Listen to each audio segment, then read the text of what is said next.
Hello students. Corona virus के impact को देखते हुए सीबीएसई ने अपने क्लास 11th और 12th के सिलेबस में से काफ़ी सारे टॉपिक्स को रिमूव कर दिया है। यानी ये टॉपिक्स आपके इस बार के एग्ज़ाम में नहीं पूछे जाएंगे।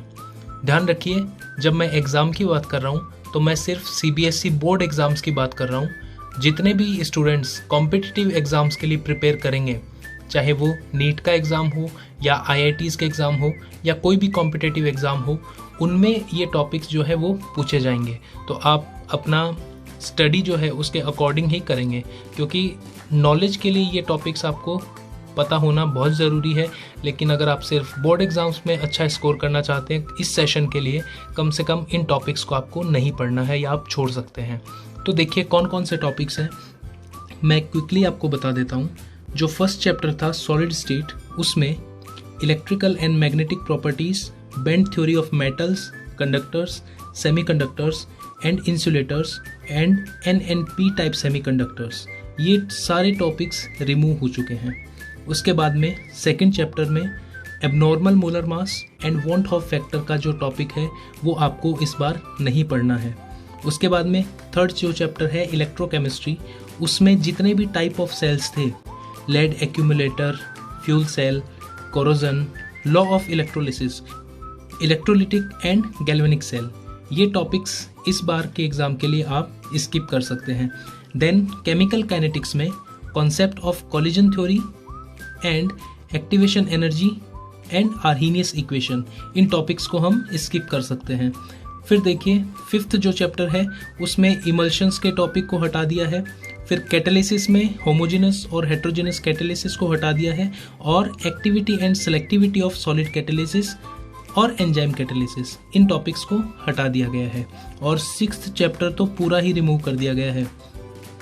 सिक्स्थ चैप्टर जो है वो मेटलर्जी का चैप्टर होता था, या principle and processes of isolation of elements, तो ये पूरा चैप्टर ही रिमूव हो चुका है।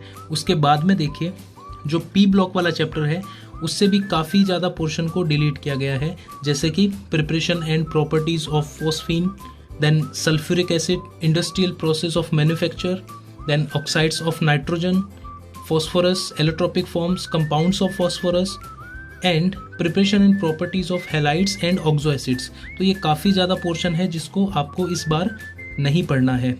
उसके बाद में D and F block elements में देखिए chemical reactivity of lanthanoids, actinoids, electronic configuration, oxidation states and comparison with lanthanoids, preparation and properties of KMnO4 and K2Cr2O7।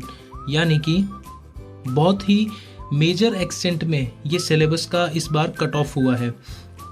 उसके बाद में कोऑर्डिनेशन में देखिए structure and stereo isomerism, importance of coordination compounds in qualitative analysis, extraction of metals and biological systems. तो coordination में भी काफ़ी जो टॉपिक है उनको रिमूव किया गया है। उसके बाद हेलो एल्कीन्स और हेलो एरिन्स वाले चैप्टर में uses and environmental effects of dichloromethane, trichloromethane, tetrachloromethane, iodoform, freons and DDT। तो ये ज़्यादा कुछ जो है वो पोर्शन नहीं है इस चैप्टर की बात करें तो। उसके बाद अल्कोहल और फिनॉल में uses with special reference to methanol और इथेनॉल, तो इसमें भी माइन्यूट सा जो है वो रिडक्शन किया गया है।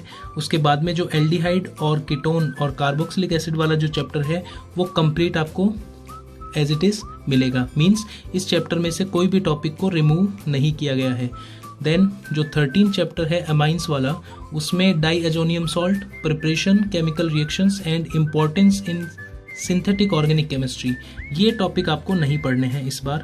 और 14 चैप्टर जो बायोमोलिक्यूल वाला है उसमें आपको oligosaccharides, for example sucrose, lactose, maltose, then polysaccharides में starch, cellulose, glycogen, then importance of carbohydrates, vitamins का classification and function, then enzymes, hormones, elementary idea, excluding structure, तो ये सारे टॉपिक्स रिमूव हो गए हैं। देन जो चैप्टर 15 है उसमें एंटायर चैप्टर ये रिमूव हो चुका है, जो पॉलीमर्स वाला चैप्टर है। और जो चैप्टर 16 है ये भी एंटायर चैप्टर रिमूव हो चुका है।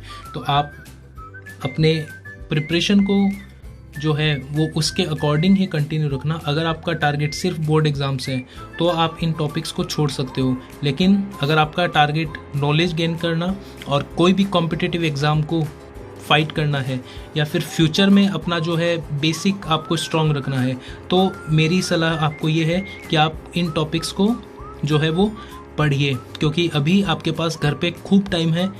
जितना आप रेगुलर टीचिंग में नहीं पढ़ पाते थे उससे भी ज़्यादा आप टाइम जो है अपने कॉन्सेप्ट्स को बिल्ड करने के लिए दे सकते हैं। इसी के साथ प्रैक्टिकल्स में भी काफ़ी चेंजेस किए गए हैं। तो ये जो है वो प्रैक्टिकल से रिलेटेड सिलेबस है, तो ये सारे जो है वो प्रैक्टिकल में से रिड्यूस हो चुके हैं। तो ये अभी का रिसेंट अपडेट है। ये जो फाइल है मैं यहाँ पर लिंक कर रहा हूँ, इस फाइल के अंदर 11th और 12th दोनों में ही सिलेबस में क्या क्या रिड्यूस हुआ है वो इन्फॉर्मेशन गिवन है, तो आप इसको देख सकते हैं। Thank you.